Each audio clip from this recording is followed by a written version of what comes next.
Hey noobs, Mr. Frog here. Today, we're going to be taking a look at Idle Hands, a new time management simulation game published by Mango Party, where you help a disgraced idol rise back up into stardom. The game is uncensored by default on Steam, so no patches are necessary before playing. You can get straight into the game right after installing. Now, the game opens with a very timely and almost too relatable opening, showing the main star of the game, Uesugi Wakari, wrapping up a livestream idol session from home due to the pandemic. What she doesn't realize, though, is that she has left her stream running and camera on, as she decides to engage in some, let's say, self-care activities afterwards. Having revealed herself to such a large audience, the recordings are quickly spread, and it seems that Uesugi's career as an idol is over. As she is leaving her group's management building, though, she happens to run into a talent agent named Tommy, who is currently trying to pay off a massive debt. With little options left himself, Tommy offers to help Wakari rebuild her idol dreams in a last-ditch effort to strike it big and try and pay off his debts.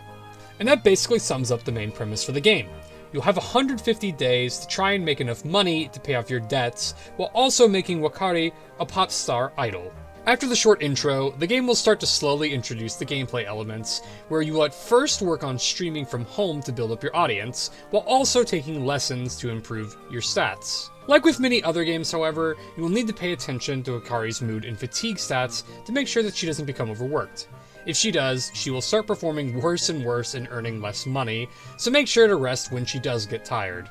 After a while, the game will soon let you start heading out into the city, where you can begin to take jobs and meet with the locals in the street, who occasionally do have quests. Most of the job locations have their own main overarching quest lines, as well as where you can eventually earn rewards and extra scenes for Wakari for completing them.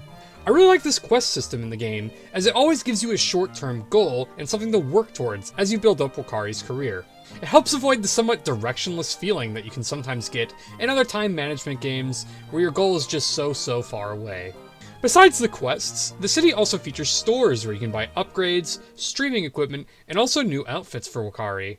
There are dozens of outfits available, with some of them actually being required for certain quests and also H-scenes. The game offers tons of options to spend your money with, so you are always working towards something in this way as well. Money rarely feels meaningless, and completing big jobs often feels good and quite rewarding. The game is also pretty good at giving the player choices and deciding what kind of idol career they would like to build.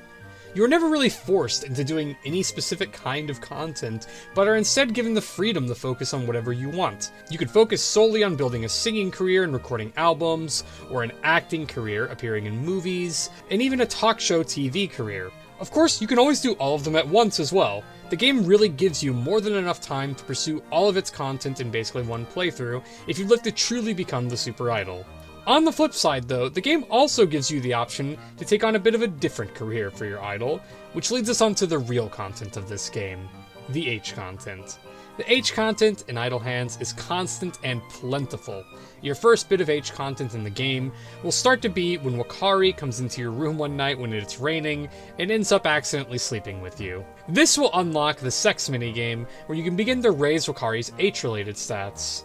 Once Wakari begins to become more comfortable with herself, you can start taking her to polyamory classes, and eventually unlock the option to start doing adult streams. Wakari can perform different types of adult streams as you purchase more and more of the streaming equipment in the city. After enough adult streams, you can then decide if you'd like to enter the NTR route of the game, and have Wakari enter the JAV industry. And for those who are strongly against NTR content, I will say that the game is pretty clear about warning you beforehand, and always gives you the option to decline. So if it's something that's really not your thing, it can be fully avoided if you do wish to do so. And that sums up about a majority of what the game has to offer.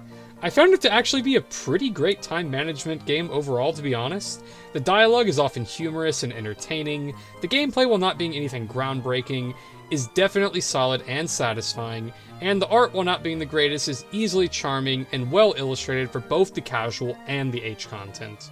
If you're looking for a fun new time management H game, then I would definitely give this one a shot. With that being said, Mr. Frog proudly awards this game the Mountain Dew sip of approval. Once again, thank you to everyone for all the support, and if you'd like to see more H game content, make sure to subscribe to the channel. Also, make sure to check out the Mr. Frog stream over on Twitch. Later, noobs.